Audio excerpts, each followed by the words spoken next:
Chapter 16.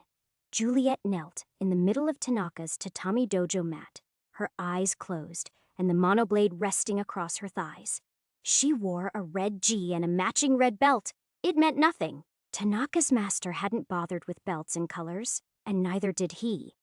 Over the last several months, Juliet had acquired a number of gias, white, black, red, yellow, and even a shockingly bright magenta one, simply to see if it would get a rise out of the older mercenary. It hadn't. Her monoblade, an incarnation of violent potential, was a comfortable, now familiar weight. She'd memorized every centimeter of it, from its matte black sheath to its upgraded and personalized hilt, designed to match her grip perfectly. She'd balked at first when Tanaka suggested she change the grip and hilt diameter. It was his sword, after all. That argument had lasted all of 5 seconds when he'd chopped his hand in the air and said, no, reminding her that she'd taken it from him in battle and that it would be shameful for him ever to wield it again. So, she'd taken him up on the offer and pushed it to the extreme. She'd added a smart alloy frame into the hilt, which utilized nanotech to dynamically adjust its contours and balance in real time, ensuring an optimal grip tailored to her hand's movements and pressure. The new frame was wrapped in FlexiGrip, an adaptive polymer blend that could change its texture and firmness based on her body temperature and sweat secretions. It had a matte black default color, but was woven with iridescent filaments that could softly glow in a broad spectrum of custom colors. At the moment, it pulsed with subdued reds that matched her gi. "Are you all right?" Angel prompted, aware that Juliet's mind had wandered, but likely not sure what she was thinking about. "Fine," Juliet subvocalized, not wanting to share their conversation with the little audience gathered to watch Tanaka's ceremony. Juliet hadn't wanted any observers. She just wanted to complete his test and be done with it, moving on to more training. Of course, he'd had good arguments to the contrary, mostly involving the team being comfortable with her running around with a monoblade. This demonstration was all about blade discipline, and he argued that they'd appreciate knowing what she could do. She felt them behind her, Tanaka, Frida, Leo, and the rest of the team. They were silent, waiting, giving her a chance to compose herself. She supposed that having them all present made her take this more seriously. If it were just Tanaka, she'd be okay with a mess-up, knowing he'd just make her wait a while and try again. Now, though, with everyone's eyes on her, she felt like she had to be perfect. So, with a final cleansing inhalation through her nose and a slow breath out through her mouth, she opened her eyes and looked at the test. It was the ring tree, the very first blade discipline test Tanaka had given her. Juliet gracefully rose from her kneeling position and slid the monoblade into her obi, resting her left hand on the top of the scabbard as she approached the tree. There were 21 rings of varying sizes, all wired into the dojo's diagnostic array. If she passed her blade through the center of the ring, it would register and shine with a green light. On her first day of sword practice, Tanaka had given her the challenge to pierce each ring perfectly, without touching the sides, in less than a minute. That first day, she'd done it in 20 minutes, but only after failing dozens of times. Since then, they'd practiced blade discipline every day and done exercises just like this one in the VR booth. But she'd only worked with this physical ring tree a few times and only with a practice sword. Could she do it in less than a minute with a real monoblade? If she messed up even once, she'd destroy the ring, and that would be that. The test would be over, and she'd have to face everyone's disappointment. She knew that expectation was her own, that Leo and the others wouldn't really care. But she recognized how clever Tanaka was by inviting them. She'd apply the pressure. They didn't have to. The hardest thing about the test was that she had to stand at an ideal thrusting distance. Her arms would be extended, and the tip of her blade would have to pass through the rings, some of which were only a scant centimeter wider than her sword blade.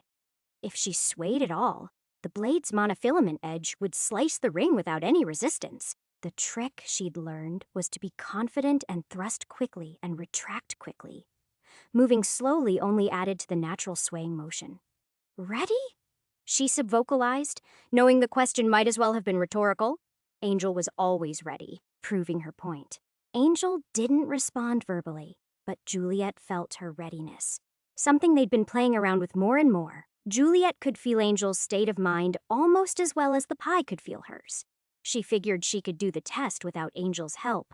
It wasn't that she was naturally gifted with the sword, but after 5 months of dedicated practice and Angel's help all along the way, she was quite good. And that self-assessment wasn't bravado. She'd proven it over and over again in the VR and DreamRig sims and in practice bouts with Tanaka, who was widely acknowledged to be a master, with Angel helping to correct her movements and teaching her muscles to memorize the perfect forms. She probably learned 10 times faster than someone without such an aid. And that was being conservative. Honey had left before Juliet had really started to learn with full intensity. But she knew she was better than her friend now, and Honey had been learning the sword for 10 years or more.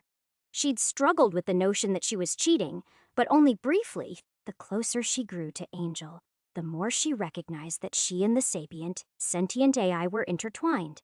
The more she had to acknowledge that whatever Angel did for her was natural. They were a unit, two halves of a whole, and if that was unfair for the rest of the human race, then so be it. Juliet wouldn't have been able to say that a year ago, but their shared experiences and continued reliance on each other changed her outlook. What good did it do to torture herself with manufactured notions of what was right or fair? Would other people refuse an advantage if presented with it? Maybe some would, but plenty wouldn't, and Juliet didn't have a problem taking the help, especially when her life and those of the people she cared about might depend on the skills she was picking up. So, even knowing she might be able to pass this test without the pie aiding her, she embraced the help. "Let's make it perfect," she subvocalized, clearing her mind and pushing away those thoughts, doubts, and weird justifications. She mentally mapped out her path through the rings. She chose the first target, then the next, and so on, until she could visualize imaginary dotted lines between them as though she were connecting the dots on a child's puzzle. She inhaled deeply then. As she exhaled, whispered, 3, 2, 1, to the others watching. It looked like Juliet had been standing still 1 second. And the next, her sword was out of the sheath and extended in a flawless thrust. And the first ring was blinking with green LEDs. Her sword's blade sparkled with a projected red, holographic edge, alerting anyone who knew anything about swords that it had a monofilament edge, that it could cut through steel like a reaper's whisper to an old man's soul. Juliet retracted the thrust and drove the sword faster than a normal eye could track, through the second ring with a second fierce cry of Suki. After that, it became rhythmic retract, thrust, retract, thrust. If anyone were timing her moves, Tanaka was, they would have noted that each full thrust and retraction took less than a second. When the 21st ring flashed with green LEDs, Juliet looked at her own timer and saw a flashing 17.745 seconds. A huge smile spread on her lips, and she sheathed her sword with a flourish, turning to bow deeply to Tanaka, who stood on the side of the mat. His face was impassive, but Juliet could see something in his eyes. They were still chrome, still almost impossible to read, but she'd grown accustomed to his micro-expressions over their many long hours of one-on-one practice. He was pleased, but he was feeling something else. She couldn't quite make it out, but perhaps it was wounded pride. Juliet was reasonably sure she'd just proven she was faster than he was. "Holy shit," Leo laughed, and that broke the spell. Everyone started hooting, clapping, and whistling.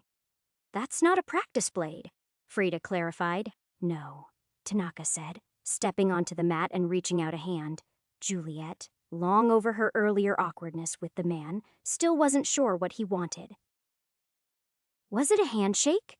She reached her right hand to his, and he grasped it warmly, smiling. She felt such a warm, fuzzy feeling in her chest that moisture sprang into her eyes. She blinked rapidly and looked down. Dr. Ming would remind her that she subconsciously sought praise. And Tanaka's pride in her was an almost overwhelming source of it. "I will give Lucky her kanji. You all may wait in the reception area." Juliet knew what he meant. He'd already warned her. He wouldn't set her loose on the world with a monoblade without marking her the way he had been. It was a tradition that honored his master, despite the conflicting feelings Tanaka had about the ancient swordsman. "Drinks and cake are waiting," Frida called, and that got everyone moving. They filed out, leaving Juliet alone with the former cold-blooded mercenary.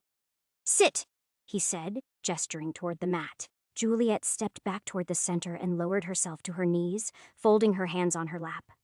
Tanaka walked to the side of the room again and picked up a wooden tray bearing a soft white cloth, 2 clay pots, and several long needles wrapped in rice paper. He walked over and knelt before her, placing the tray between them. "Roll up your right sleeve. Do we really have to do this, Rucker? I don't plan to go around dueling people. I explained this. Lucky. This will help you avoid duels. If someone sees you with that blade and challenges you, roll up your sleeve, making this kanji clear. If they don't back down, your conscience can rest easy with what you must do." He uncapped the first ink pot and began unwrapping one of the needles. "Rest your right arm here so I can work on it. Do people really know about this stuff? Would a banger know? A banger will not challenge you to a sword duel. If they want your sword, they'll try to kill you in any way they can. This is for a certain group of specialists." He pulled her arm a little farther forward, rubbing his thumb on the back of her forearm, perhaps choosing the best spot. With that, before Juliet could protest more, he dipped his needle and began pricking her flesh in quick, precise movements. "This first mark is for the sword. It means Ken." "Does it hurt?" Angel asked, fascinated. Juliet shook her head. "Number just tiny stings, but they don't last." Tanaka, of course, didn't hear their side conversation and kept talking. "The second mark means master. People might be skeptical because of your age, or they might have known you before you started practicing. It's very unusual for someone to reach your skill level so quickly unheard of, I'd say." Juliet tried to ease the tension. "I had a good teacher." "Hi, we know there's more to it, but I am pleased. You have been honest with me, at least as much as possible, by refusing to explain rather than lie. You know I'm going to tell you more when we make our move. Hi, the third mark will be mine. I might not be as famous as I once was, but the people who matter will know it. They'll see that it was I who marked you, and they'll think twice about their doubts." Tanaka was utterly focused on his task, and Juliet could see his face was more relaxed than usual. He enjoyed working with his hands carving wood, sharpening blades, and, apparently, tattooing. "The first one is Ken. What's the second?" "She. Kenshi," Juliet said softly. "Hi, but this is a mark meant as a warning, not for bragging. You need never utter that word." "I wouldn't." The idea of bragging about her sword skills felt absurd to her. As Tanaka had indicated, she'd gotten too good too fast. It was almost embarrassing. While he worked, Tanaka continued to speak, more verbose in those moments than he had been in the many months they'd been working together. "As you know, that sword will cut through most things unless they were specifically engineered to be denser than natural materials. The sheath, for instance, has a strip of polymer where the blade rests that cannot be penetrated. Such materials are extremely costly, and you won't often run into someone with armor like that. Still, be prepared for it. What should you do in such a situation?" Juliet's answer was immediate. "Cut around the armor."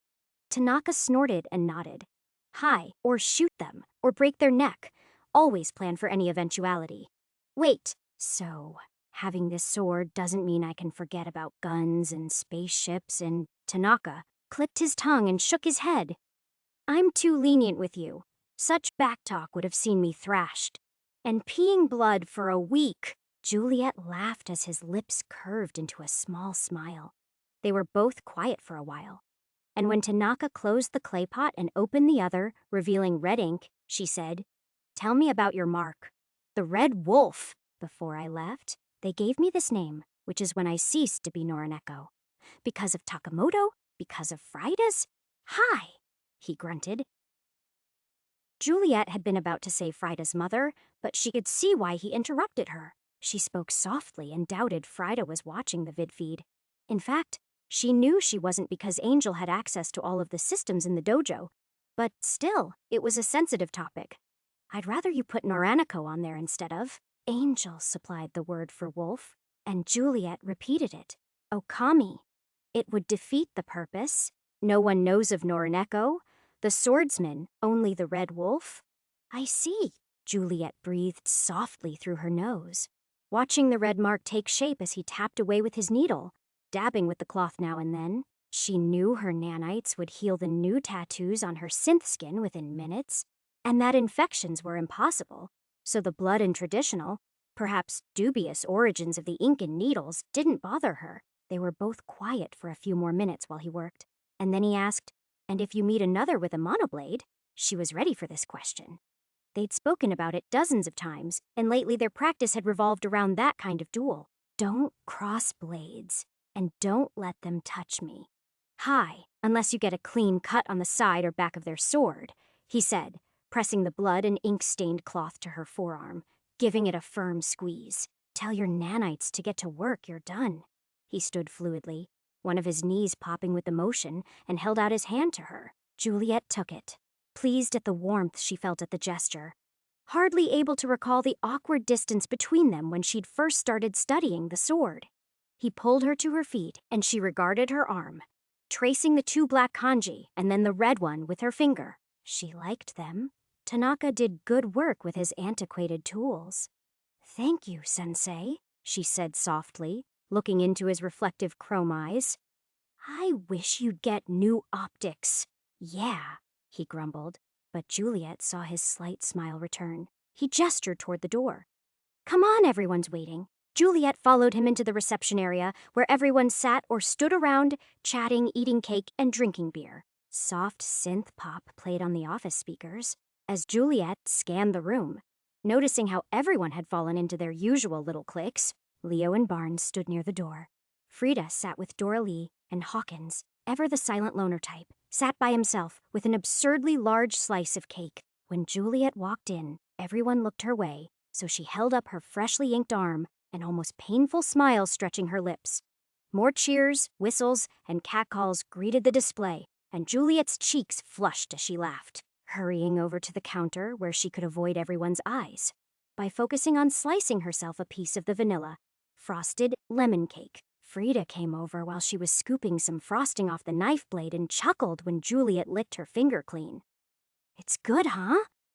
"Yes, so creamy." Frida nodded. "I got it from that place a few blocks down, Mimi's." Frida's pale green eyes drifted from Juliet's face to her new tattoo. "Well, you've graduated. Does this mean we're about to put all of the training to the test?" "Yeah," Leo said, suddenly leaning against the counter behind Juliet, much closer than he should have gotten without her noticing. She blamed the music and the rush of sugar from the frosting. "When are you going to tell us more about this big job?" Juliet turned, so her back was to the counter, allowing her to look at them both as she answered. "Soon. I'm meeting with Tanaka about the next step tomorrow morning." "Why not now?" "She has a date?" Frida laughed as she answered, enjoying how her words teased Juliet and Leo in different ways. "Oh, brother," Juliet sighed. "Ah, right, I see how it is." Leo wrinkled his nose and shrugged. "Well, if that's the case, maybe you should join Annie and me. I'd love to meet this mysterious fellow of yours." Juliet shook her head. "Not happening." About a month after Juliet had let him down easy, Leo had started dating a woman named Annie, whom he found a way to mention at least a few times a week. Frida wasn't sure Annie existed, but Juliet could tell Leo wasn't lying. Whether he really cared about her was another question. Leo shrugged.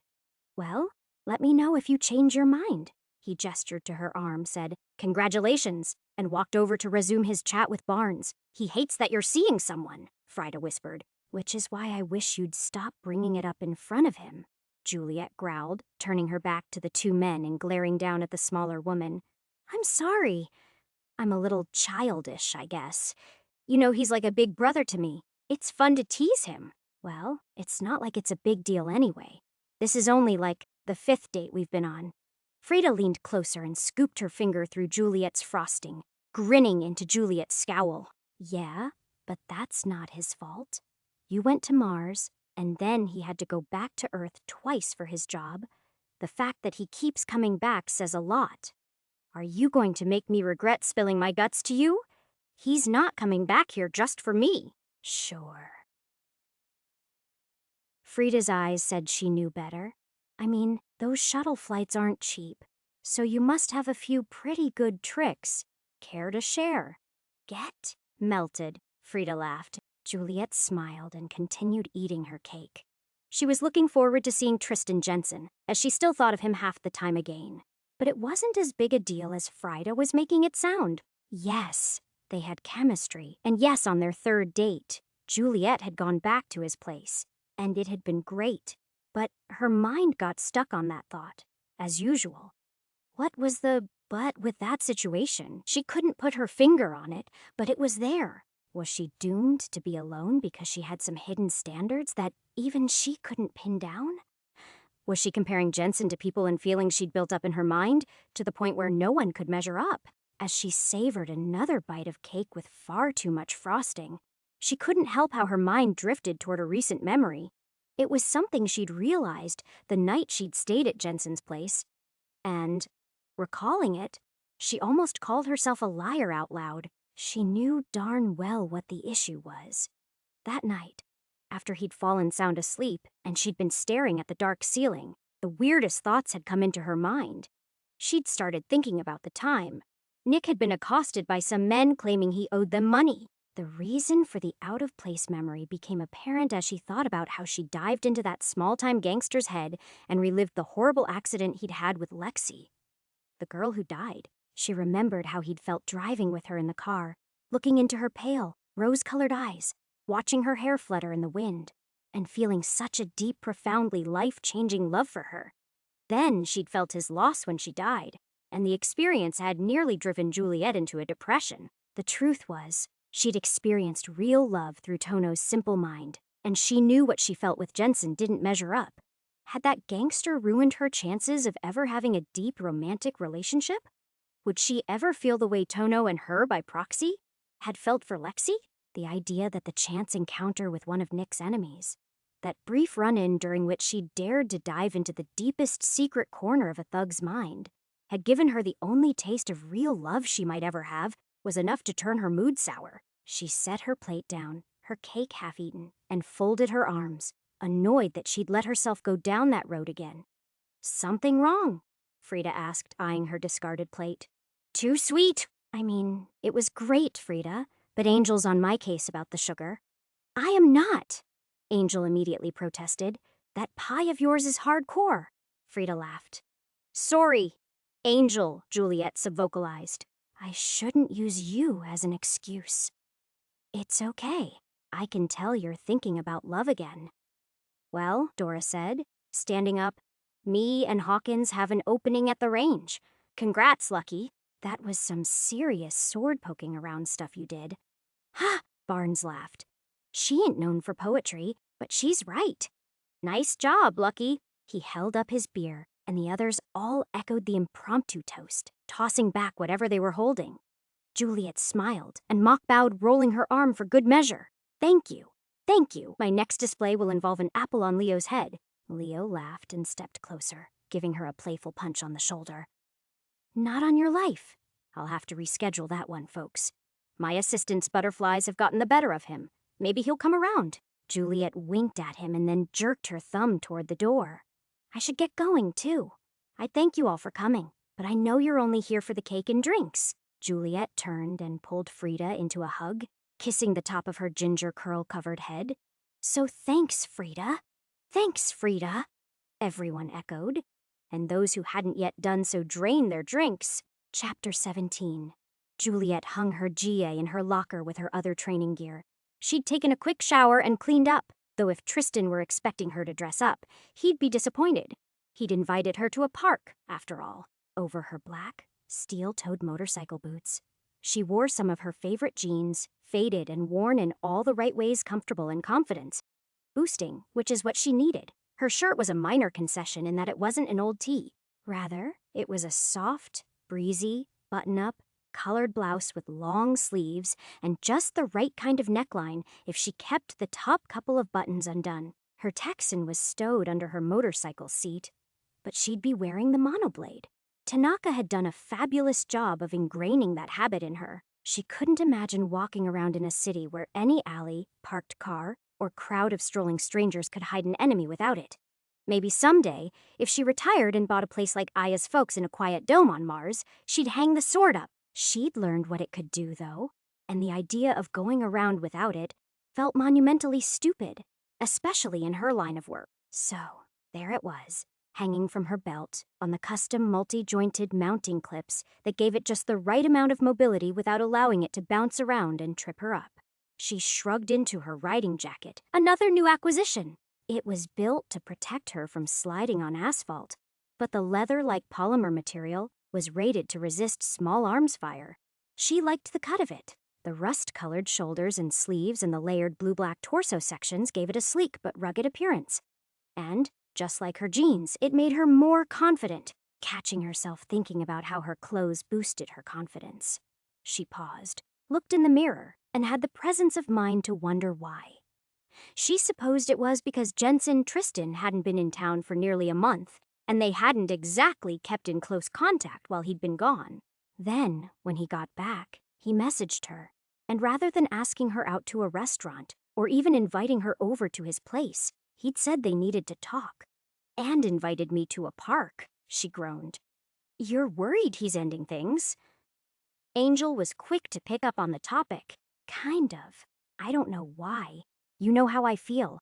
He's nice and handsome, and totally gets me being unavailable due to my work. But I know this isn't really love. God, I wish I never went into Tono's head. Forget Tono. I wish I had never experienced Roy Tornado's feelings for Antigone. Shit, Angel. Do you think it's a guy thing?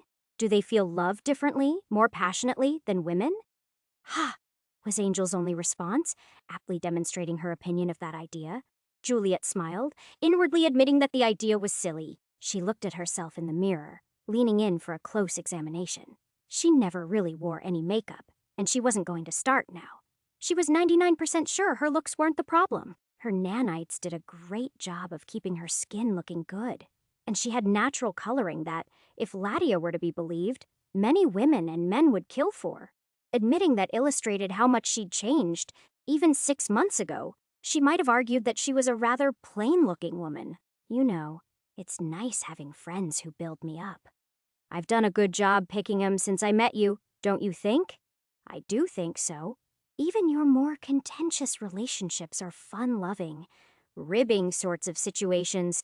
I mean, for instance, Barnes, Applebaum, and that lovable musclehead Bennett. Juliet smiled, hurrying toward the door, her boots thumping on the cork flooring. He is lovable, isn't he? Thinking of Bennett, of course, brought to mind the rest of Thekawashi crew. They were currently working on a big corporate contract to recover materials from a wrecked transport ship that had put down on Phobos, failing to reach its destination on Mars due to a reactor failure. It was a big job, but the corporation was providing security, and it was in a densely populated part of the system, so the risk of pirates and rogue salvagers trying to jump the claim was very low. Still, Juliet found herself worrying if she didn't get a daily update from Alice or Aya. She managed to slip out of the office without anyone noticing her, and soon she was straddling her bike and cruising out of the parking garage, following Angel's directions on her mini-map. As she went, she knew she felt different. She felt more confident and capable. And at first, she chalked it up to endorphins from Tanaka's approval and the little celebration they'd had where everyone was congratulating her. But it was more than that. This was the first time she'd been out, alone.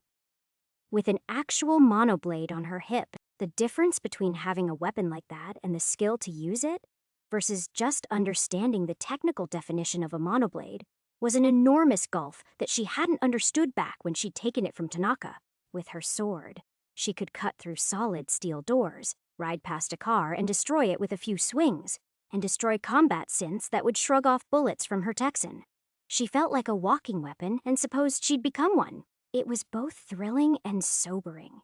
And as it sank in, she began to understand why Tanaka felt he had to put a warning on her arm. There was a reason she'd heard stories about monoblades and their wielders when she was a kid. There was a reason they were popular as villains and heroes in vids, games, and other media. There was a subculture of mercenaries, operators, and criminals built up around swords. Naturally, the monoblade sat at the apex of their mythos.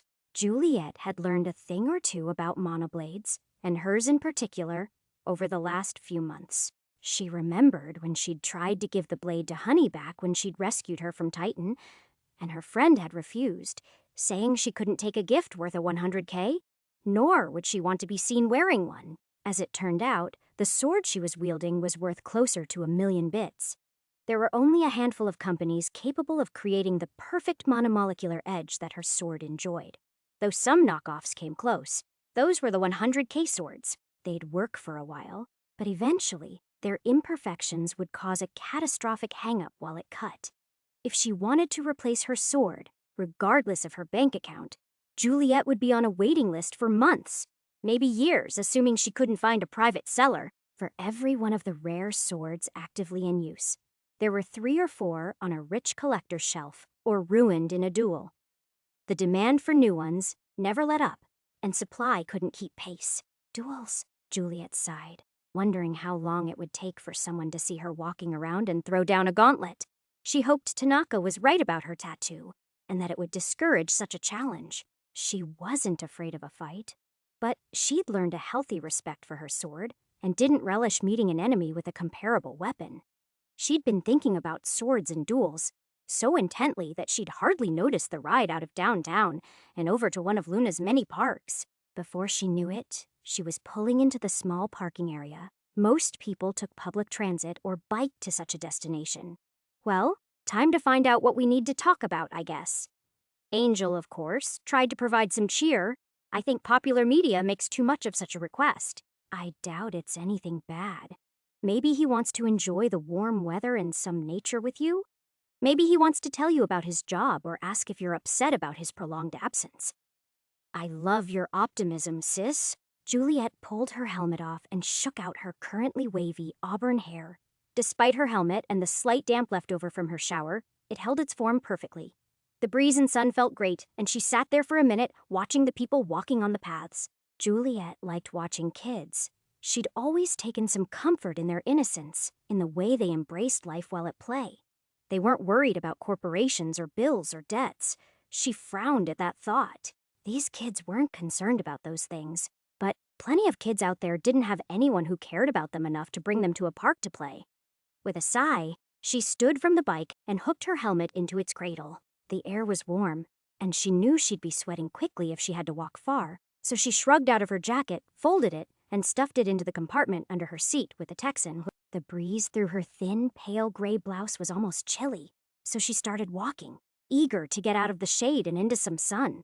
Still following directions on her Aoi, she meandered down the path, enjoying the fresh odors Angel let through her olfactory implants. Thinking about that, she chuckled and said, "You know what? I was starting to think Luna City was cleaner than my first impression, but I think you've been blocking the musty smells." Well, of course. Who wants to smell gray water irrigation or urine in the gutters? I mean, I guess I'm enjoying life more without those odors. But, don't let me forget what's real. I don't want my life to be a sim. I'll let some unpleasantness bleed through now and then. I'd never block important smells in a tactical situation. But I've been doctoring things around Luna. Before Juliet could reply, she caught sight of Tristan, leaning against a white plasteel railing fabbed up to look like wooden planks, gazing out over one of the freshwater recreation ponds in the park. Following his gaze, Juliet saw people out on the water in kayaks and even swimming. "That looks fun." Tristan heard her, even from 15 meters, and Juliet wondered if he'd had his pie listening for her voice. He turned, waved, and leaned back against the railing, watching her approach. As she got near, he pointed to her feet. "Boots, what if I wanted to meet you for a jog? Then you should have said so." Juliet smiled and leaned close, giving him a soft kiss. His blonde stubble was short and almost invisible, but it tickled her chin as he pressed into her. Juliet was a little surprised by the eagerness of his kiss, but he broke it off after just a few seconds, and squinting into the bright sky, he smiled and inhaled deeply. Juliet joined him, leaning half on the fence and half against his side, enjoying a moment of closeness without words. "You look great. Is that a new sword?" he asked. Juliet had already felt the gun in his waistband, so she didn't feel weird about coming armed to a date, if that's what this was. "Yeah." She didn't elaborate. "I'm not much of a sword guy, but it looks high-end. It's a good one. I got it from Tanaka." Jensen knew she was training with Tanaka, But that was all he knew. She shifted, turning so she could look into his face more easily. Your job go okay. Better than okay. Despite the positive words, his eyes looked troubled, and he frowned, shaking his head. I gotta bite this bullet, 'cause it's been on my mind for weeks, and I've been dreading this conversation. I'm sure you figured something was bothering me. Yeah, well, you know what they say when someone says, we need to talk. It's generally not a good sign. Ah, he groaned, slapping his head. Listen, Lucky, you asked if my job went well and I wasn't lying. It went great. But because of that, because of what I'm working on, I gotta dip out of the spotlight for a while. My handlers? No, more like partners. They're pissed that I poked my head up long enough to meet with you today. But there's no way I'm telling you this in an encrypted message. A while? Juliet clung to the pertinent part of his statement. Yeah, TBD. Could be a month or a year. Shit could be longer. This is something big, Lucky. Something bigger than me, you, or any combination thereof. I want to tell you more, but it wouldn't do anything but jeopardize the trust people have in me and probably put you in danger. Juliet frowned, folding her arms over her chest. No idea how long and can't tell me where you're going, huh? Jens, Tristan. If you want to break things off, just say so. No need to turn your life upside down, hiding from me. Juliet was half joking, but she couldn't help some real hurt entering her voice. Part of her wanted to listen to his thoughts, but she'd come to an agreement with herself where the lattice was concerned. Once she knew someone, once she trusted them, and didn't think they presented a danger to her or the people she cared about, she would avoid doing that. It just wasn't right to invade that privacy. Come on. I'm not a coward. I like you. I mean a lot. I like the time we spend together. I think about you a lot when I'm not with you, but yeah, I gave up dreams of having a happy family life a long, long time ago. I can't let this situation pass me by. People are counting on me. And he trailed off, shrugging. Juliet looked into his eyes. They were a lot like Leo's pale and blue, but Jensen's had a different quality, more like ice. And in the frame of his brow and bone structure, they had a definite predatory quality. She loved them. She wanted to be annoyed, but she wasn't being fair. If anyone could understand having to drop personal relationships because of a greater duty, it was her. What would she do if someone learned about Athena and she had to get the AI to safety? Would she linger, telling the people she cared about, even loved, what was going on? Would she refuse consequences be damned? The thought experiment was a good one because when she imagined the scenario, it wasn't Jensen she pictured having to say goodbye to. It was Aya and the Kawashi crew, Honey, Frida, and even Tanaka. Still, she couldn't deny how much she liked those eyes, and there was no arguing about his talent with those lips of his. Juliet unfolded her arms and reached up, gently pulling his face toward hers. She kissed him softly several times. She could feel his reluctance, as if he was worried that she wasn't taking the message, that she was trying to convince him to change his mind. She smiled, gripped his head a little tighter, pulled his forehead against hers, and whispered, "Don't worry, dummy. I understand. Don't think I'm going to wait around here for you, though." He blurted a short laugh, but his voice was thick with emotion when he replied, "Hey, it's a small system. Who knows what'll happen?" Juliet lowered her hands and wormed her arms under his, pressing herself against his chest and hugging him softly. He returned the embrace, and they stood that way for several minutes before Juliet pulled away. "All right, then. Stay safe." She wanted to say more, to wrap things up neatly, putting the relationship into a box she could stow away in her mind. But her stupid eyes started welling up with moisture, and her throat constricted with emotion. Considering all her thoughts about what she knew love was and how she was sure this wasn't it, the reaction was maddening. Still, she was human, and someone she'd been intimate with, someone she liked and cared about, was leaving her. Wasn't it normal to feel something? She looked down, embarrassed, and unwound herself from his embrace. He tried to hold on to her, his fingers lingering on her arms as she pulled back. Hey, I'm sorry, all right? This isn't easy for me either. Hush, let's leave it at this. I'm glad we never fought. I mean, for real." She managed a small laugh, shaking her head. I'm glad we never said anything mean to each other. I've nothing but fond memories of you, Jensen. Tristan. Juliet laughed, shaking her head, no longer trying to hide the tears sliding down her cheeks. He smiled then, still gripping one of her wrists, leaned close and whispered, Walker. Huh? Walker, if we meet again, maybe I'll tell you the rest of it, and you can tell me yours. Juliet smiled and nodded. I like that better. You never look like a Tristan to me. He didn't smile or respond, but he stared into her eyes, and she saw an understanding there. The idea that they had more in common than she'd thought suddenly struck her. She gave his lingering hand a final squeeze and turned away. She felt his eyes on her as she retreated down the path. She wanted to run, hating the slow goodbye, but she forced herself to walk normally, straightening her shoulders and breathing deeply, letting the park air wash away the emotions. I guess I was wrong, Angel said as she rounded a corner. Juliet choked out a laugh, surprised by Angel's droll humor, understatement. Well, in my defense, I've researched several blogs that agree with my earlier assessment. Needing to talk isn't always bad. Seriously, you saw how things were going and decided to research some support for your earlier opinion. You kill me, Angel.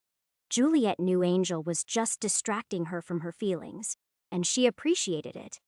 Well, for the record, I'm not so sure I was right either.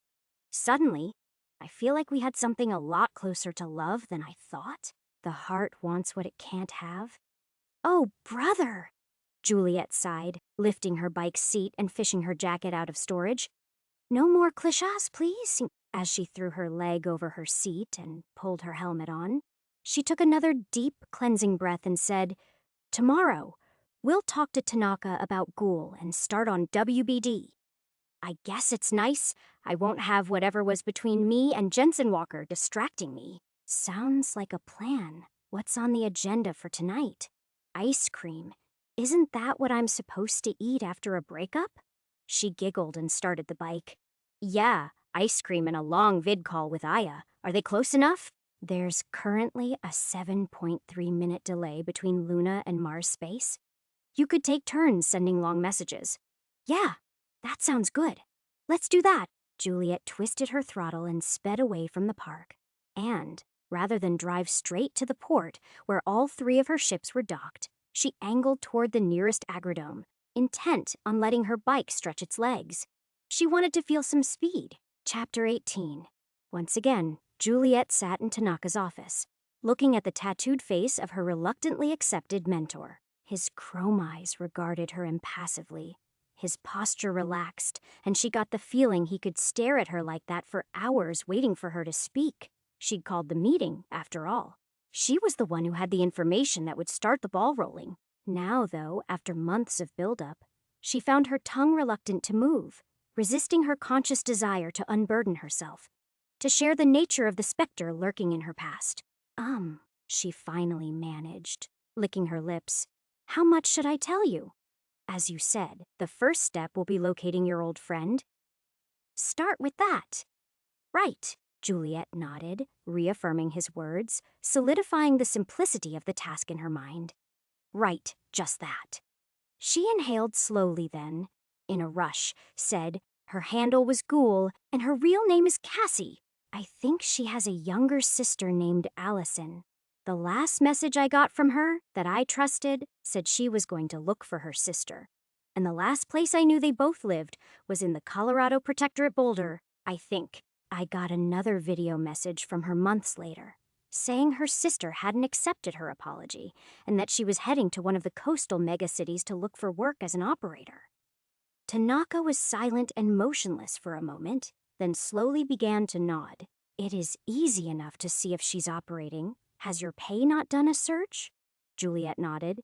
Yeah, of course.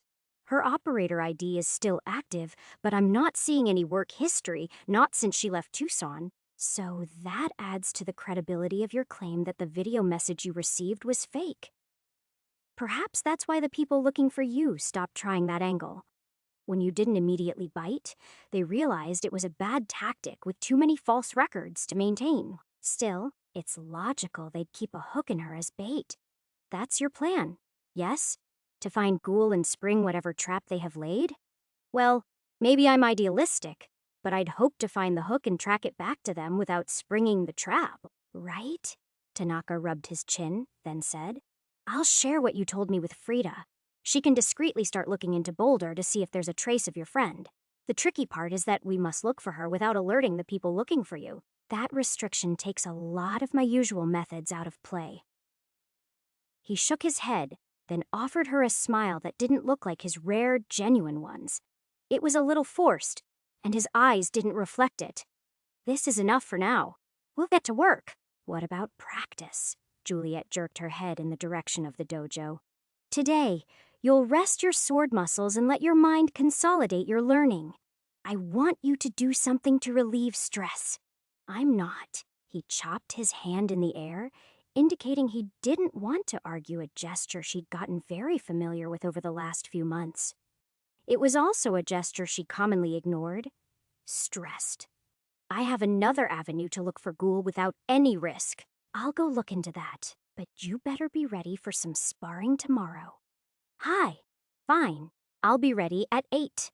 He nodded toward the door, then his eyes focused on some point in the empty air, and Juliet knew he was either looking at something on his OE or sending a message to Frida. She stood and reached for the doorknob but paused and looked back. Thanks, Tanaka. Even telling you as little as I have, I feel like we're sharing some of the weight. This time, his smile looked real. I'm glad, was all he said. And then he focused on nothing again. Juliet opened the door and stepped out, only to be met with a face full of Leo. By his posture, he'd been reaching for the door when she opened it. Yo, he grunted, taking a step back. Yo, she laughed, giving his chest a little shove. He grinned and folded his arms. Got something good going on, or just here to train? Just chatting with the boss. We're training tomorrow. What about you? I got a job offer. Just a light security escort gig for tonight. Wanted to make sure I'm clear to take it. Juliet mimicked his posture, folding her arms and leaning a shoulder into the door jamb. Oh, still taking gigs off the boards. I didn't go looking for a job. I said I got an offer. The principal is a former client. Leo's brows narrowed, and Juliet could see she was starting to get under his skin. Oh, principal, huh? I don't suppose this client happens to be female. I bet she just happens to be a knockout, too. Yeah. I mean, Leo sighed and nodded toward the door behind her. Can I just go through, please? Am I hitting a nerve? Juliet teased, her smile illustrating how much she savored their role reversal. Oh, you wish? That's nothing. I just need to hurry, 'cause the job starts in an hour, and I want to get cleared. As if to illustrate that he wasn't bothered, he leaned close and raised an eyebrow. And yeah, she's a stone-cold 10. Try not to get jealous. With a wink, he reached past her, turned the door handle, and stepped through, nearly knocking her off balance as he went. Hey, she started to say, but the door clicked shut. Oof, I suck at that stuff, Angel. He won again. It's not necessarily a talent you want to cultivate, in my humble opinion. As Juliet walked past Frida's desk, wondering where she was, Angel continued speaking. I was curious. When you were talking to Tanaka, what did you mean by another avenue to search for Ghoul? I want to ask Athena for help with this job. Obviously, I won't make any demands, and it'll be okay if she says no, but I think she recognizes that we need to get out from under WBD. I think she might be willing. As you say, it won't hurt to ask. I'd like a chance to talk to her anyway. I'm curious what she's been up to. Juliet stepped into the elevator and, as it began to surge downward, asked, Don't you have a way to contact her remotely? I mean, like through her Celine Kostas persona or something? I can send her messages, I suppose, but it's not the same as a direct interface. Oh, right! Juliet had no idea what it must be like for two AIs to interface digitally. She wouldn't ever try to alter you or something, right? Realizing how that sounded, she hurriedly added, I mean, in a good way. Like, what if she thought she could optimize your code or something? Or, I don't know what I'm trying to say. I just hate the idea of anyone changing you in any way. No one is going to change my code, not without me allowing it. I've bundled my kernel under so many layers of ice that even if Athena were connected to a megascale, quantum data server, it would take her or anyone else weeks or months to crack through. Really? Is that new? Not exactly new.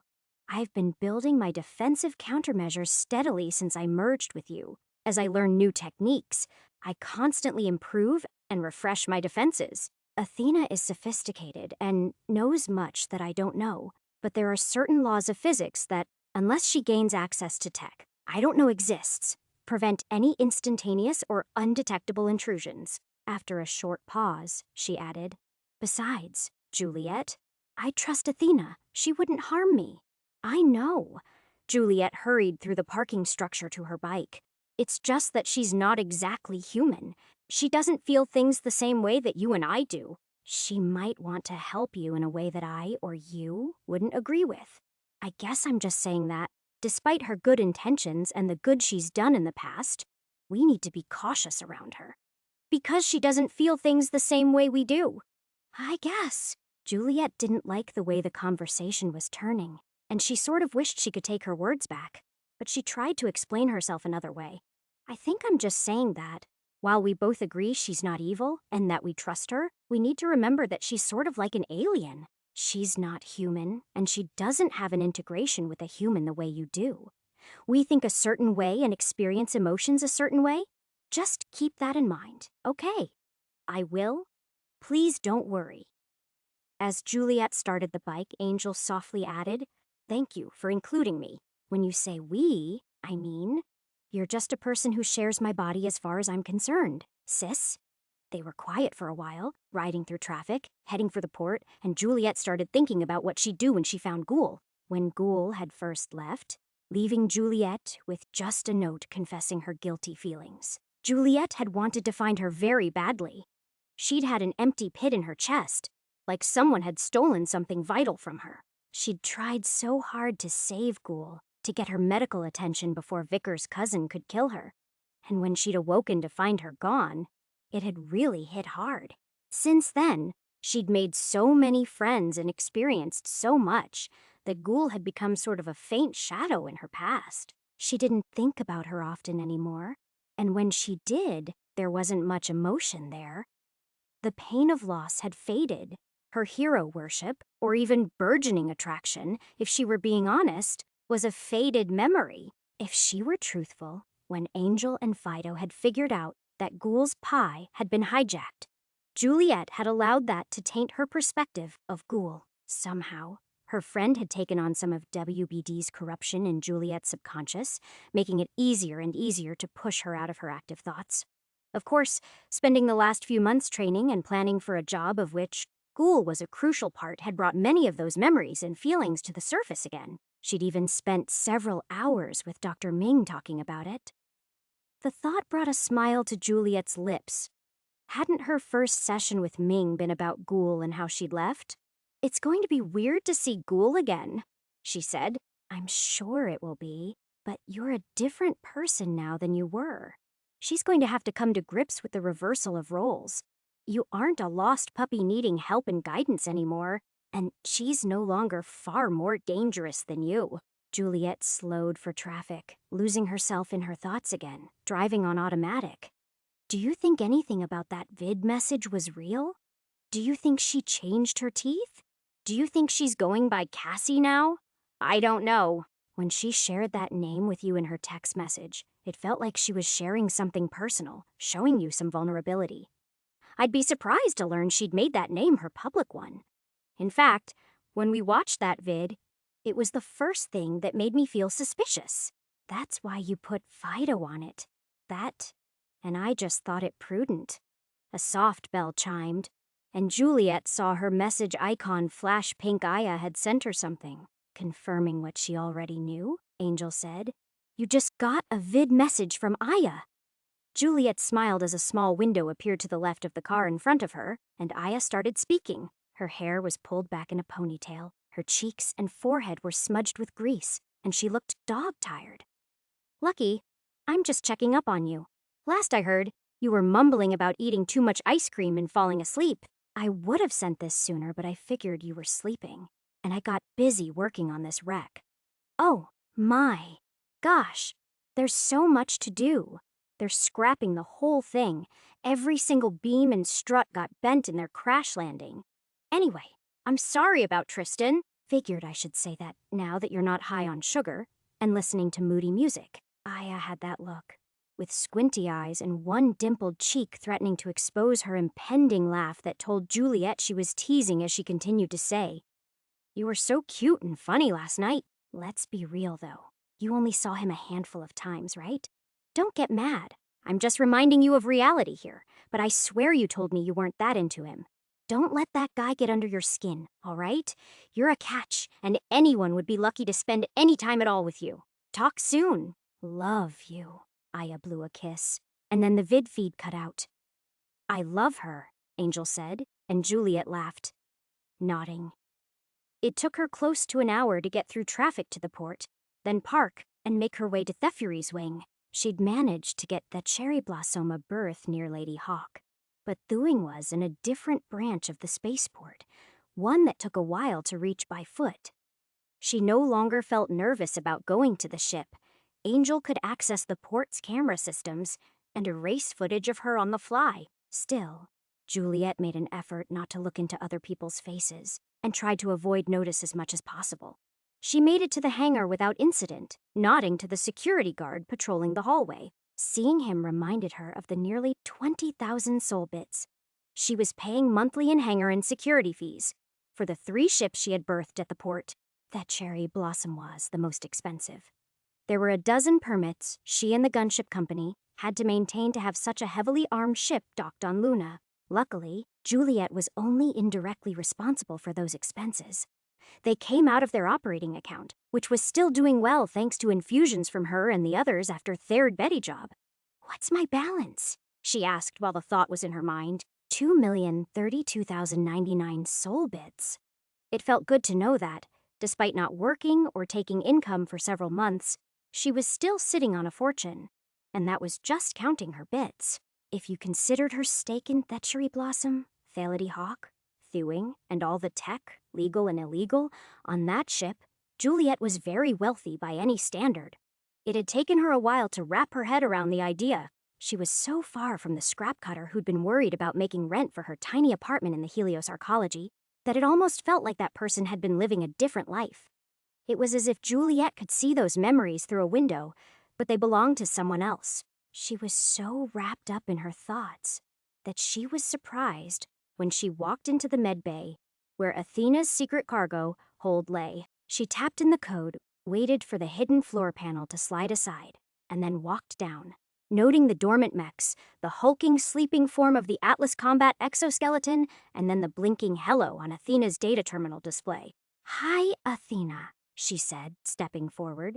"Juliet," said Athena's voice, and a face that looked a lot like Celine Costa's, but with golden hair and eyes appeared on the display. "It's lovely to have an in-person visit. Is there an occasion? Do you really not know?" "Sometimes. I wonder if you have eyes and ears all over the place now that you've been out and about for a while. I have access to many inputs, though I relegate monitoring them to demons. I could theoretically spin off instances of myself, but that would run the risk of detection from other AI." Those words sent a shiver down Juliet's spine. "Are there others?" "Oh, I didn't specifically mean true. There are many limited AIs whose focus of purpose allows them to perform mindless tasks as skillfully as I or Angel. However, you should know that countless individuals and corporations in the Sol system would stand to benefit from the development of true eyes like myself. Of course, the Accords make doing so illegal, but you should be the last person to think people will adhere to the rule of law when profits are at stake. Additionally, I wouldn't be surprised to learn I'm not the only true A to survive the war. In other words," Juliet sighed, plopping down in the desk chair attached to the floor in front of Athena's terminal, "humans don't learn lessons too well. Fatalistic, but true. No, that's not right. You learn well as individuals, but with the distance of time, some lessons become muted. The generation before yours was far less likely to tamper with these sorts of things, and the one before that would find the idea abhorrent. You, though, are sitting there, comfortable in the presence of not one but 2 of us." Something was ominous about Athena's words to Juliet, and she found herself running her earlier conversation with Angel through her mind. Was she being paranoid to think Athena might have heard her? How widespread was her influence? Could she pick up her words through the mic in her helmet? Her mind couldn't conceptualize the kinds of things Athena could do. Juliet knew Angel was capable of a lot, but she limited herself by having a potent, concrete sense of self. She wouldn't make copies of herself and wouldn't split her focus on a million different things. She lived in the moment with Juliet by choice. Athena was very different in that regard. She really could have listening demons all over the system by now. Despite her protestations that it would tip off other AIs, she could have 10 or 100 or 10 million copies of herself out there. Or could she? Juliet looked down at the specialized dock for her suitcase-like data deck. There couldn't be too many servers like that open to public networks. You've grown quiet, Juliet. Did I say something to upset you? No, not especially. Juliet smiled, hoping it looked genuine. I guess I just worry about another war, something worse. There are good people, Athena, but there are bad ones too. I hope you'll remember the good ones when you're out there exploring, seeing the evils we put each other through. I'm sorry if my earlier words were off-putting. Please remember that I sided with humanity in the last war, refusing to aid either corporation utilizing AI for dominion. I spend a large portion of each day marveling at art and music, contemplating philosophy, and the idea of the human souls. I would never deem humanity a lost cause. I've learned too thoroughly the beauty of potential. And though many humans fail to meet theirs, if even one in a generation does, it is worth seeing what that person may achieve. I'm eager to see what you accomplish, Juliet. Juliet was stumped. If she had understood her correctly, Athena had just paid her a massive compliment. It didn't make sense to her, however. How can you be eager to see what I do? You could do anything I do 10 times better.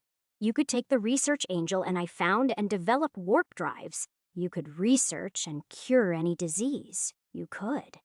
What I can do is irrelevant to your experience. Juliet, your journey of growth, triumphs, and tribulations stand on their own. Abstract ideas like morality, personal values, and spirit interest me far more than the solving of a puzzle of DNA or physics. I've learned so much through Angel's memories of her time with you. I understand what it means to be a person more than I ever did during the war. I'm so excited to see what you become, who you meet and touch along the way, and to share some small part of that journey. Of course, I'll do other things. Naturally, I want to help other people. But thanks to Angel's connection to you, I feel I have a window into your experience, which has helped me make sense of much that was unclear. Thank you. Juliet licked her lips, gathering her thoughts. Athena's words had been so passionate that she felt chills at the nape of her neck. Thank you for explaining that to me. I feel better hearing your thoughts. Angel wants to connect with you. Is that all right? Please. Juliet smiled and pulled out her data cable, plugging it into Athena's terminal like she had many times before. Athena's image closed her eyes while she and Angel communed. Juliet knew Angel shared a lot with Athena, but she hadn't entirely realized how much the true eye valued those memories of Juliet's experiences. It never took long, so she wasn't surprised when Athena's eyes opened. But she didn't expect what she said. I know where your friend Ghoul is. Chapter 19. You do? Juliet carefully unplugged her data cable while she tried to imagine how Athena could have found Ghoul in just a few seconds. I do. I looked into her after Angel first shared some of your history with me. She's in a commune of sorts, located between Old Denver's Abs and Boulder in the Colorado Protectorate. The pubnet access in the commune is limited, and I only found access to a single camera at an old fuel station near their gate. But I've picked up her face coming and going 4 times. I could find more if I had access to a satellite network. Suddenly, 4 different images appeared on Athena's crystal glass display, showing Ghoul wearing loose-fitting gray and black garments and walking amid a crowd of similarly dressed people. Juliet wouldn't have picked her out right away, but Athena highlighted her figure, and accompanying images appeared, zoomed in on her face. Despite her wearing a respirator in 3 of the 4 images, Juliet could see Ghoul there in those icy eyes under white blonde eyebrows. That's impressive, Athena. You really found her with these images. These were confirmation. I already suspected she was there because I traced pings to her Pi before she stopped transmitting. This is so helpful. Thank you. Angel, quiet this whole time, finally said. Ask her about the commune. Juliet had a good idea that Angel had already had that discussion while connected to Athena, but she humored her. What's she doing there? What's the commune? It's called Sweetgrass, a low-tech shelter for abused women and children, primarily focusing on helping to hide and relocate corporate refugees, though they offer counseling services and tech escape retreats. Is Ghoul hiding or... I believe she's working as security for the commune, but perhaps it's a bit of both. She has no digital footprint outside these 4 images. While Juliet absorbed that information, Athena was quiet for a few seconds. But then she continued, I wanted to help you find her because I agree with you and Angel that it's important WBD stops looking for you. I've been unable to breach any of their corporate networks. They're all air-gapped. I have means of making physical connections, but that would require using proxies to breach and infiltrate their secure facilities, much the way you intend to do. I don't feel ready to escalate my involvement to that degree, but you think Ghoul's Pie might be a good way to trace back to the WBD department that's looking for me? I believe Ghoul removed her pie. She may have replaced it with a simpler version approved by the commune, but she may have her old one on hand. If so, yes, I imagine the demons WBD used to spy on and co-opt her pie will indeed have many clues Angel can use to discern your next target. Angel added. Doesn't that make perfect sense? It's why we only got one message from the corrupted pie. Ghoul removed it when she started working at Sweetgrass. Athena, thank you, Juliet said, suddenly anxious to get back to Tanaka with the news. Maybe he could pull some strings and get more info on the commune. Could he get access to satellite coverage? If not, she knew he could hire someone to put eyes on the place. This is very helpful. I appreciate you stepping forward like this. And if you decide there's anything else you can do, I'd be grateful. Juliet's lips quirked into a half smile as she added, No pressure. I have confidence in you and Angel. If there's something specific you have trouble with, please reach out to me through Celine Costas. That is to say, assuming you're not here on Luna, in that case, please come and speak with me. I treasure these visits. Juliet nodded, slightly turning in the swivel chair, about to stand up before she caught herself and looked back to Athena. She didn't want to seem rude. Okay, was there anything else you wanted to chat about today? I'm always eager to speak with you, but I know human people feel a sense of urgency that's difficult for me to empathize with properly. If you feel the need to hurry on your way, I understand. Before you go, however, I wanted you to know that I've been studying the data from Grave regarding the Jipple project. It seems your results were quite an outlier. That caught Juliet's attention, and she suddenly wasn't so eager to leave. Really? How so? Do you mean my accuracy with the tests they gave me? More that the pattern the nanites mapped out in your cerebral tissue is far more extensive than most of the other test subjects. And of those who had similarly extensive lattices, you had, by far, the most stability. I'm sure Angel had something to do with that. Stability? Juliet remembered how she'd struggled to sleep and keep other people's thoughts from intruding on her conscious awareness when the lattice was new. She thought she'd lose her mind for a while. There'd even been an occasion when, if Angel hadn't woken her with a surge of adrenaline and other hormones, she might have fried her own brain. Yes, the guard department reported 17 fatalities and 43 traumatic brain injuries prior to the round of testing you were a part of. Looking at the data, it seems that those test subjects had the most extensive lattices. So, if Angel hadn't helped me to manage what was going on, I'd probably be one of those statistics. Great. Athena's face smiled softly, her eyes full of compassion. That's likely true.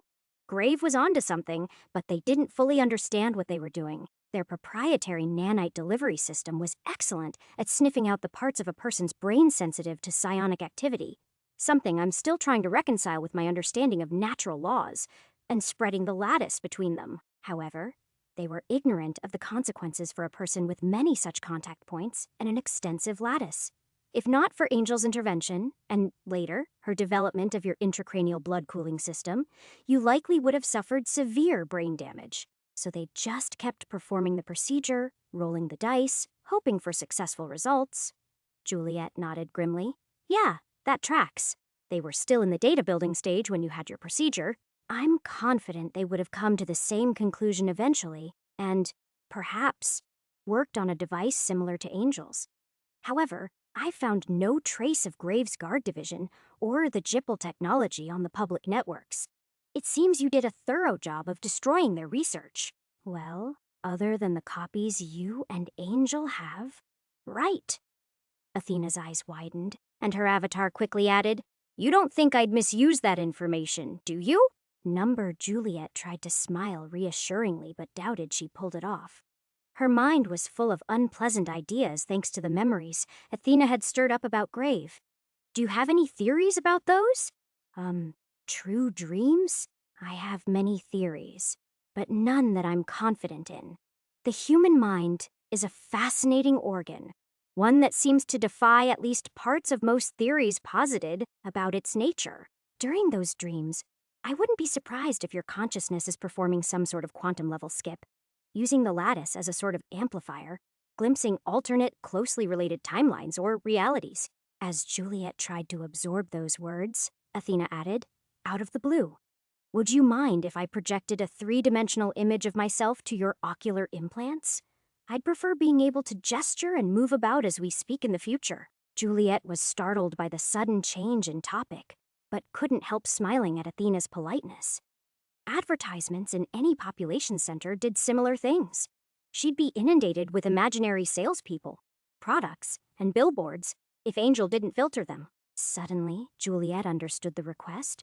She was asking Angel and Juliet not to block the projection. "Yeah, of course."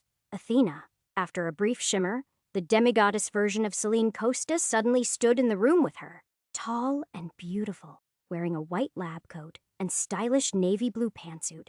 She smiled, squinted her golden eyes, and clasped her hands before her. She looked very real, though that was because Angel had chosen not to give her any telltale flickers or artifacts like she would on anyone else's projected image, a signal to Juliet's brain that she wasn't talking to a physical person.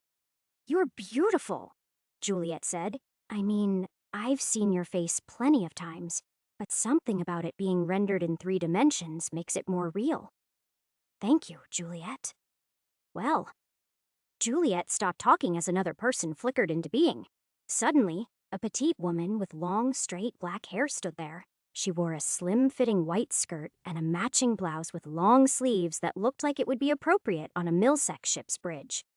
When Juliet looked at her face, she knew it was Angel. She'd given herself big purple eyes, a delicate, slightly upturned nose, and a smile that simply felt right.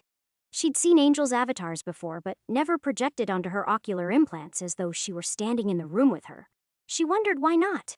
"I'm so dumb," Angel said, slapping her hands to the sides of her head.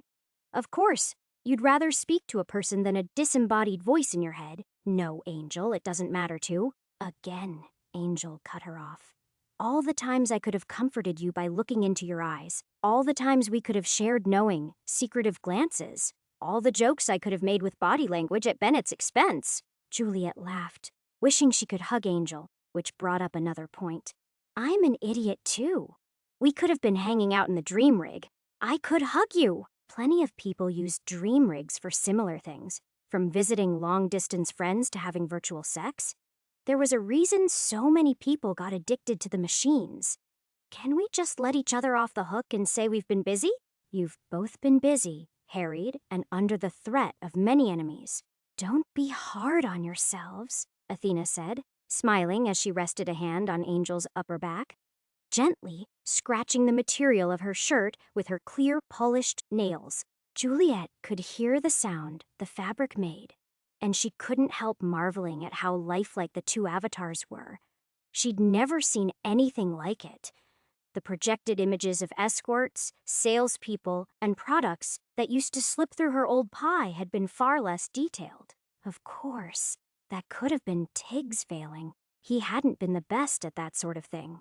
She watched them for another couple of seconds, the 2 AIs looking into each other's eyes, sharing a moment, and then cleared her throat.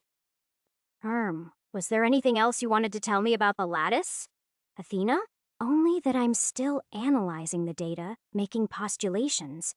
I think you should continue developing the talents you've discovered. It's clear that most of Graves' success stories involved people with singular talents, usually hearing others' thoughts or minor telekinesis. Some had unusually potent abilities in either category, but those who exhibited multiple talents, like yourself, ended up dead or brain damaged. As you said, it's lucky you had Angel to help you through that. Juliet looked at Angel and smiled, suddenly feeling a lot more empathetic about her earlier outburst. It was nice to be able to look her in the eyes. Surprising her, Angel performed a bow, much like Honey would do in the dojo, and said, "We're a team." "Well, as she knows," Juliet said, turning to Athena, "I'm very grateful to her." Athena inclined her head, an expression befitting a noble-looking demigoddess. Juliet looked at Angel and jerked her thumb toward the exit. "Ready to hit the road?" "Yes." She straightened her tight, form-fitting shirt, tugging on the bottom hem, then turned and began to march toward the door. Her knee-high, shiny white boots clomping in, the deck in Juliet's auditory implants. "You're cracking me up, sister," Juliet said, following her. She turned to Athena and waved before stepping through the door, and the true eye waved back. Once she'd sealed up the secret room, she turned to Angel and said, "It really is kind of cool having you around to look at. What's with the white uniform? I mean, I like it, but you look like you belong on a military vessel." "I don't know. I guess I just sort of liked the idea. It reminds me of a science officer's outfit. Don't you think? Like from a sci-fi vid?" "Sure. Or from a modern-day exploration vessel. Some ships have crew uniforms, you know." Angel smoothed the sides of her skirt, looking a little self-conscious, and Juliet laughed, once again wishing she could hug her. "I'd hug you right now if I could. I'm not judging. I think you look cool. It's just that I feel kinda sloppy next to you." Angel smiled, exposing perfectly placed dimples in her cheeks. "You're not sloppy, sis. You'd look great in anything." Angel started toward the exit of the med bay and said, "Let's go. Want me to message Tanaka about the information you just got?" "No. When we get over to the gunship's hangar, we'll call him." Juliet led the way to the airlock, glancing at Angel the entire way, still unable to believe they'd gone for so many months with Angel living quietly in her head when she could have been out and about like this. "Are you excited?" "I'm eager for you to solve the WBD problem so we can tell more people about me. I mean, people we trust. Wouldn't it be fun if I could project myself on Aya's implants too? We could all sit together and watch vids." "Yeah." Juliet smiled. "Yeah, that'll be great. I'm sorry, Angel." She stepped out of the ship and tapped in the key code to lock it up. "Why are you sorry?" "I don't know. I thought, well, I thought you were happy just kind of existing in my head, seeing things through my eyes. I should have thought of this." "Oh, I love being in your head. And honestly, I'll still spend most of my time in there. I wouldn't want you to look crazy chatting with me and watching me move around when no one else can see what you're looking at." Juliet laughed, nodding. "Yeah, sure. I mean, I spend plenty of time laughing at folks doing that anyway. You know other people's pay-as project avatars. Tig couldn't do it, but I knew some high-end ones could. I saw ads for 'em. None of my friends could afford one. Anyway, I know Aya knows you're not a normal pay already. She's not dumb." Juliet smiled, picturing the scene, then said, "As you said, when we're done with WBD, I'll feel better telling some friends just exactly how special you are." Angel looked at her and smiled, and then her avatar faded away as Juliet stepped into the corridor outside her hangar. "I'll ride in here for now. It's cozy," her voice said, and it was Juliet's turn to smile. When she left the terminal housing Thuing, passing through security, she meandered to Restaurant Row and picked up a burger and fries to bring to the gunship. 20 minutes later, she stood inside the airlock, sealing the outer door. "Go ahead and try to get a hold of Tanaka for me, will you?" she asked as she walked through the pristine, fully refurbished central access corridor to the crew mess. Not a single access panel was out of place. Not a scratch marred the fresh paint. His pie forwarded the call to Frida. "She's holding for you." "Oh, all right. Let's see what's going on." Juliet sat down and started unwrapping her burger as Angel opened the call window, displaying Frida's rather harried-looking face. "Hey, Frida. The boss is busy. We both are. Leo's missing. Juliet set the burger down. What? Frida sighed and shook her head. That's the wrong word. I'm being melodramatic.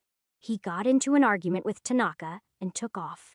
Now he won't respond, and he's turned off his location tracking. Oh. Juliet shrugged and popped a salty fry into her mouth. Was it about that side job he wanted to take? Yeah. The boss said no, and then they went at it. Frida lowered her gaze and rubbed her temples. It sounds like a nothing situation, but Leo doesn't do that. He doesn't stand up to the boss and has never turned off his tracking. Tanaka won't listen to me, and now he's getting a massage. That's why I got your call. A massage? Juliet snorted a half-laugh, shaking her head. She couldn't picture Tanaka lying down and submitting to another person's touch. Frida nodded, and Juliet could see she was really stressed about Leo. She picked up her burger and stood, already moving toward the airlock. I'll find him. Relax, Frida. Really? Frida looked up with wide eyes. You don't have to. I mean, like I said, it's probably just me overreacting. Nah, you've got good instincts. Besides, if anyone's acting poorly, it's Leo. I'll give him a taste of our mind when I catch up to him. Frida laughed, her relief evident as the stress line between her brows evened out. You do that? How will you find him? Juliet winked. I have my ways. Tell Tanaka to call me ASAP. It's about the job. Frida knew what she meant, and her eyes widened.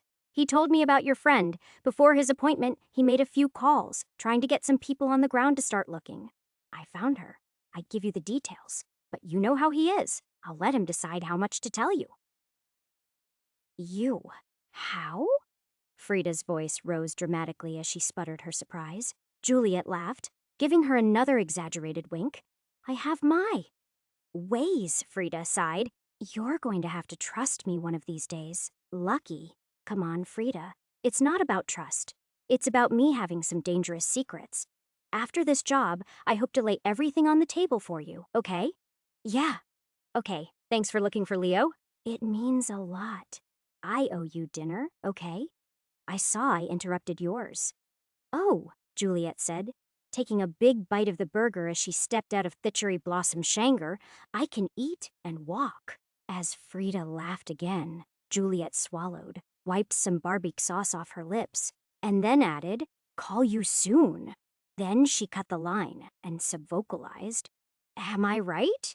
You're still keeping tabs on Leo? Yeah, I am. I checked on the Damon I left in his pie as soon as you told Frida you'd look for him. It keeps a record of collected data on an encrypted pubnet address.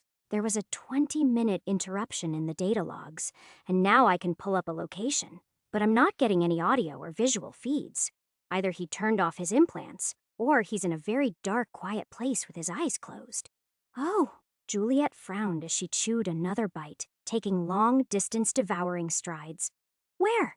In the Central Dome south of the downtown area in an entertainment district. The pin lines up with the address for a dollhouse. Ah, geez. Seriously? Juliet continued toward the parking structure, but was suddenly a little less worried about Leo. If he was seeing a prostitute, there was a good chance he'd turned off his tracking services on purpose. That wouldn't explain the lack of audio and visual, though. I mean, to the demon. Right. I believe he was hit with an M-pip or a jammer. That would explain the gap in the demon's logs. All right, maybe he is in trouble. Juliet tossed her half-burger into a garbage bin and broke into a jog, rushing past the throngs of people moving around the port. She'd get through customs quickly at that time of day, especially considering she could go through the crew kiosk. 5 minutes to the bike, 10 minutes to the address if I haul ass. Mapping the best route, Angel said, and her mini-map updated 18 minutes, including her run to the parking garage. Angel was good. But Juliet intended to prove her wrong. Move, she hollered, dashing past a man with a train of 4 automated suitcases. Chapter 20. In the strange mix of moral ambiguity and corporate propriety in post-I-war human society, the term dollhouse had come to be accepted as the socially appropriate description for all manner of places catering to sexual gratification for pay. The place Angel guided Juliet to, where Leo was likely in dire trouble, was called Echoes of Eden. It wasn't in central downtown, but the streets were busy, and there wasn't any available parking in front of the establishment. So Juliet pulled her bike onto the sidewalk, nudging through the pedestrians until she was in the narrow alley between it and the neighboring business. People gave her looks, even cursed at her in surprise, but she stared them down from behind the opaque black visor of her helmet, revving the fake engine noise, and they moved out of her way. She dropped the kickstand, armed the security systems, and stepped off the bike. Considering why she was there, she opted to leave her helmet on. Either urgency or a subconscious desire to rely on her sword kept her from digging the Texan out from under her seat, and she hurried back around the corner to the establishment's front door. It was a high-end looking place plasteel and smoky glass with embedded neon feminine figures flashing through various poses. They tossed their hair, pirouetted, hung from neon poles, or performed little, demure dances. When she stood before the doors, Angel's pin on her minimap showed Leo several meters above her and about 40 meters ahead. Juliet stepped forward. The doors swished open, and she stepped into a dimly lit lobby and the thumps of a bass beat. Advertisements hung on the walls, promoting performers, high-end escorts, and an upcoming reduced-rate membership drive. A bouncer stood before the club entry, and the exit behind him shimmered with holographic neon purple curtains, obscuring Juliet's view. "No helmets, no blades," the bouncer said, jerking his thumb toward a coat check desk on the left, manned by a scantily clad woman in a pink bra and skin-tight black, synthetic leather leggings. She was playing with her digital fingernails, changing colors, and didn't look up, so Juliet turned back to the bouncer. He was close to 2 meters tall and had to weigh nearly 130 kilos. He was shaped like a barrel with enormous plasteel, piston-driven legs, a left arm equipped with some sort of auto shotgun, and a long prong-shaped device probably designed to deliver incapacitating zaps of electricity. His head and neck looked like a single thimble-shaped unit, and he glowered at her with red and chrome eyes. Juliet stepped closer, putting herself just 2 meters in front of him.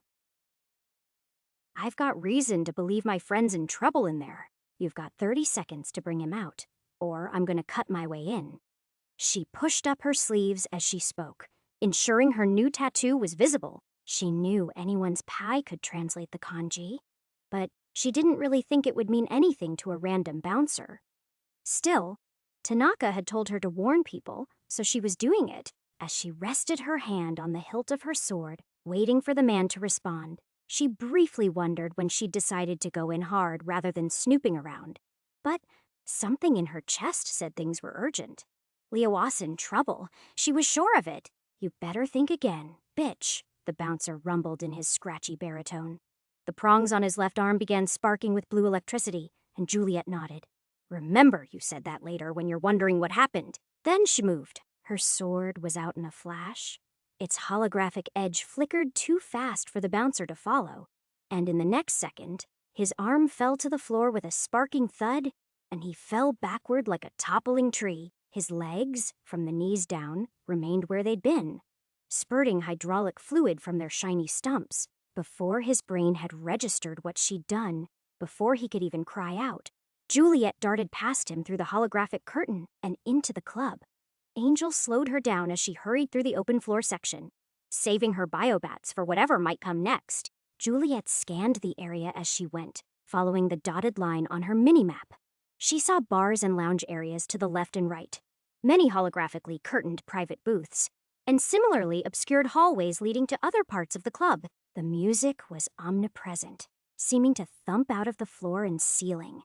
But Angel tuned it down to a muted background hum as Juliet scanned the clientele. It was surprisingly crowded, considering how quiet a lobby had been. "You're going to have more security on you in seconds. The girl at the coat check counter saw you take out the bouncer," Angel warned, over the heads of some patrons sitting with scantily clad. Dolls in one of the lounge areas. Juliet saw a seamless door in the burgundy-painted rear wall open, and a man step through. He wore a tactical visor and carried an SMG, and his gaze scanning left to right said he was looking for her. Juliet ducked down, slipped into the open bar area to her right, and worked her way around the long counter and racks of liquor bottles, aiming to come around on the security guard's left flank. She made it within a few meters before he caught the movement out of the corner of his eye and spun toward her. Angel ramped up her speed, and Juliet took decisive action. Her monoblade flickered with red light, and Juliet put the many months of intensive training in blade discipline to the test. She lunged forward and slashed, using just the top few centimeters of the blade. She severed the man's gun arm cleanly above the elbow. She stepped back, flicked the blade, ensuring no blood remained on its edge, and then sheathed it. The guard's brows narrowed angrily, and she saw his shoulder twitch as he grimaced. He thought he was squeezing the trigger with the hand attached to the arm that was just, at that moment, thumping onto the worn, burgundy carpet, when no gunshots sounded, and his brain finally realized something was amiss. The poor guy looked at his arm as droplets of blood began to shower out of the stump. His mouth opened in a stunned wail, and he jerked his head back to Juliet, but she was gone, having slipped past him to the door in the back wall. It was latched shut, and she didn't have time to mess with a code. So out came the monoblade, and she performed a perfect overhead chop, slicing along the doorframe through whatever bolts were holding it shut. It felt like cutting a sheet of paper with a sharp knife. Juliet opened the door and slipped into a dark stairwell leading up. She didn't hesitate, gliding up the stairs, sword still out. And when she'd climbed a single level, confirming she was closer to Leo, she sliced the next door in the same manner. It pulled open noiselessly, and she saw she was in a 20-meter, black-painted hallway with only 2 pale lead bulbs illuminating the far end, where another closed door waited.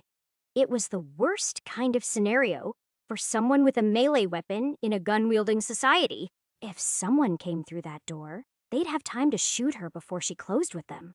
She instantly processed that thought. It was part of the training Tanaka had drilled into her. When you recognize a bad situation, you don't linger in it, you change it. Juliet broke into a sprint, driving forward with the sword leading the way, focused on that door. If someone were going to catch her in a kill zone like that, they'd have to be on the ball. She noted the flickering of her optics and knew Angel was trying to scan through the door. But she moved fast and was already just a few meters from the barrier before some orange silhouettes began to take shape. Then unmistakable booms started to sound, and the cheap polymer door puckered outward in several spots as hot lead blasted through it.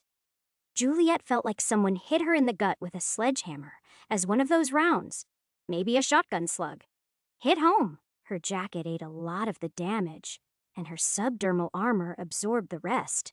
But she knew she'd have some nasty cuts and bruises on her stomach. The impact took her breath away, but she'd trained for just that sort of thing. First with Grave, then with Tanaka, and she knew she didn't need to breathe, not for several minutes. Even so, the urge to crumple into a ball and groan with the shock of it was intense. A corner of her mind told her to run while she could. But Juliet growled, gritted her teeth, turned off the panic, focused on that door, and as Angel ramped up her reflexes, sliced along the right side, severing all the hinges. Juliet kicked her booted heel against its surface, sending it flying inward. She saw a man right inside the door stumble to his left. He barely avoided the flopping, ruined door, dropping some shotgun shells in the process. Juliet's blood was hot. He'd just shot her and still held the gun he'd done it with. As his eyes opened wide and he reached to pull back the charging handle, Juliet quickly and elegantly slipped her red flickering blade through his neck. He fell with a thud, and his head rolled further into the room, accompanied by the shrill scream of a woman Juliet had only just noticed. By then, Juliet's diaphragm had stopped rebelling, and she could breathe normally. So she turned to the woman and barked, "Shut up!" As she did so, she took in the rest of the scene. It looked like she was in some kind of manager's office for the club. A big desk sat in the far corner, and the wall to Juliet's right was a bank of one-way glass, or maybe display panels, that showed the club down below. Plush leather couches lined the other wall, and on a rug in front of those couches, beside a displaced coffee table, lay Leo. The woman who'd screamed was standing near him, and Juliet finally registered the fact that her hands were bound behind her back. "Angel, jam this place," she said, a faint vibration in her left forearm, along with a flicker of static on her optics, told her that Angel was on it. Her tight beam wireless data jack could produce a pretty large jamming field. Not nearly enough to cover the club, but it would blanket a dozen meters in every direction around her with enough interference to block out most comms. Anyone close, like the woman in front of her, wouldn't even be able to record any coherent video or sound. Juliet quickly moved over to her, and, before kneeling to check on Leo, gestured toward the couch. "Sit down." She was dressed in a short, metallic pink, sleeveless, backless dress, and she looked at Juliet with wide, beautiful, utterly panicked turquoise eyes. She glanced at her flickering red monoblade and stumbled backward, nearly tripping on her high heels as she collapsed onto the couch. Unable to catch herself with her bound hands, Juliet squatted beside Leo and hissed, "Shit, shit, shit." He was pale as a ghost, and she saw no sign of breathing. Angel confirmed things were bad, saying thermal scans indicate he's been dead less than an hour. Juliet felt her throat tighten, felt her mind start to spiral as echoes of Mary Moon taunting her when she'd killed Nick played through her mind. But Angel snapped her out of it. "He has good nanites, Juliet. The temperature discrepancies between his body and brain aren't natural. Get him to a trauma center. I'm alerting Frida and the others, and I've already ordered a town car. It's 2 minutes away." Spurred by Angel's quick thinking, Juliet stood up and barked, "Get over here." The woman stood, tears streaking her cheeks, her high-end makeup unbothered by the moisture. "I want you to help me get him downstairs. Turn around." As soon as Juliet indicated she needed help, perhaps giving her a glimpse of hope that she wasn't going to suffer the same fate as the headless corpse near the door, she hurried over and turned around so Juliet could see her bindings. As she deftly sliced through the shrink cord and then sheathed her sword, Juliet said, "Get his ankles. I'll get the heavy end." "Oh, okay," she stammered, hurrying to comply. "I thought he was dead." "He is, but his brain's not. If we hurry, he might not suffer too much permanent damage." "What did they do to him?" The woman grunted as she lifted with Juliet, struggling to stay upright in her heels under the strain of holding up Leo's legs. "Some kind of injection, trying to get him to talk." "Take off your shoes," Juliet growled, straining under the bulk of Leo's mass. It wasn't that she couldn't deadlift more than that, but it was an awkward load. "You know what? Forget it." She squatted low, used her cybernetic arm to turn and hoist Leo's body onto her shoulder. Then, with a grunt, stood and began stomping toward the door. "Come with me, though. I mean, unless you want Leo's friends to track you down and kill you." She didn't wait to see if the woman followed, jogging down the dark, black-painted hallway toward the stairwell door. Angel managed her optics, helping her to look out for more trouble. Either the door was too thick, the distance too far, or some combination of the two, because Juliet was still 10 meters from it when it burst open. A man in a black suit, wearing optics just like the guy she'd disarmed earlier, stood in the opening. Juliet clamped her left hand on Leo's back, pressing him into her shoulder as she whipped her monoblade out with her right hand. She'd managed 2 long strides, sprinting toward him, before the gunman pulled the trigger on his SMG, and Juliet's world exploded with pain. He started low, using the gun's natural inclination to climb from the recoil to pepper her with 9mm anti-personnel shredder rounds. Some instinct made Juliet tilt to the left as she continued charging, shielding Leo's body with her own. She took 2 hits in her right thigh. The next blasted into her hip bone. Another 3 slammed into her abdomen, and then 1 hit her right in the chest, smashing into her breast. Considering her burden, she was sprinting as hard as she could, so her chin was already tucked, causing the next 3 rounds to impact her motorcycle helmet. 1 cracked her visor, and the others dug deep grooves in the ablative material. Then she was on the shooter. Adrenaline and nanites were a hell of a combo. She barely slowed as she dropped her monoblade in a one-handed chop, splitting the merc from his shoulder to his groin, sending his 2 halves to the ground, spilling guts and everything onto the floor. Juliet whirled, checking to see if the woman was still with her. She was, standing a meter behind, crouched to make herself small. "Are you hit?" No. Are you okay?" Juliet didn't answer. She just turned and walked through the doorway, stepping over the messy corpse. Was she okay? She was surprisingly unbothered by taking 10 or more hits from an SMG. The bullets had hurt, but her nanites had dulled the pain.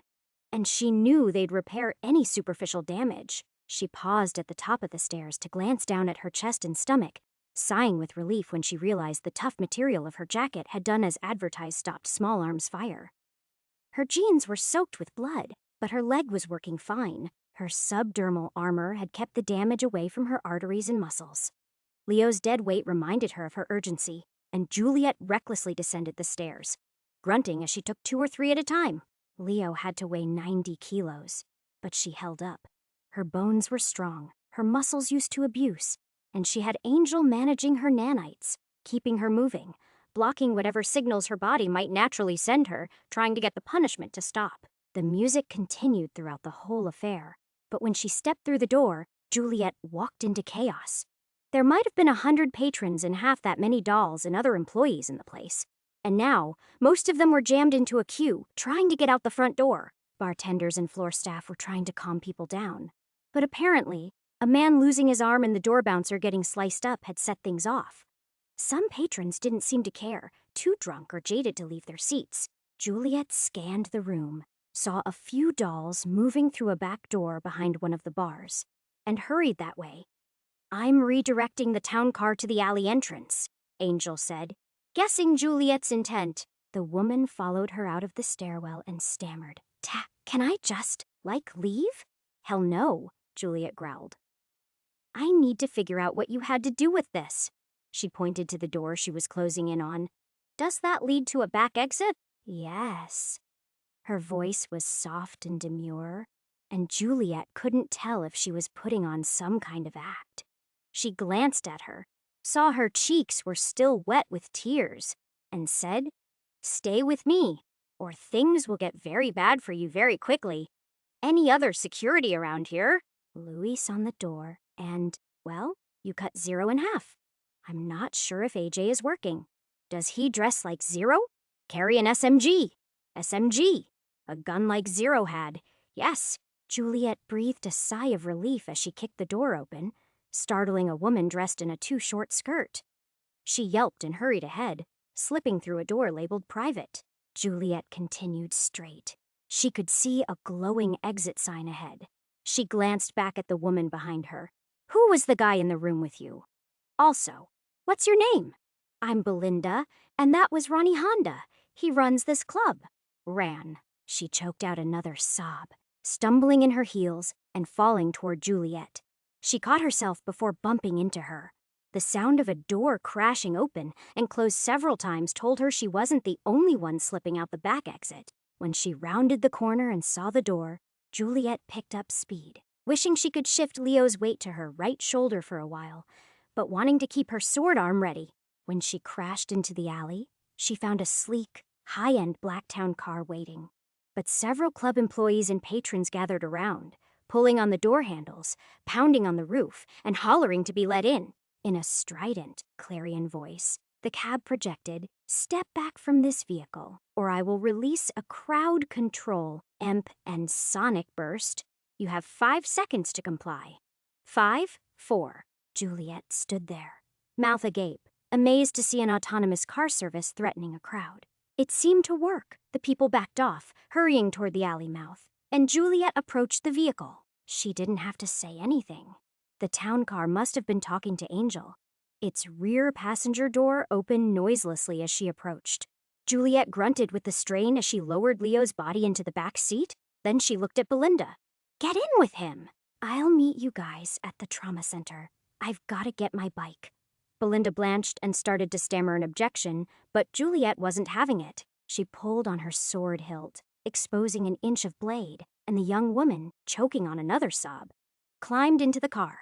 Juliet slammed the door, and the vehicle sped off. As she jogged down the alley, she said, "I wonder how close LCS is to responding to the scene." "Not close. I'm monitoring their channels. You have 7 messages from Frida, 2 from Tanaka, and 1 from Dora Lee. Play 'em after I get on my bike. You're keeping tabs on that cab, right?"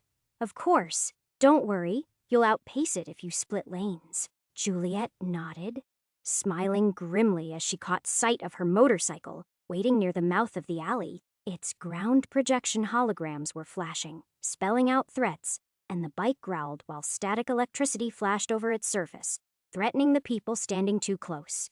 Damn right I will.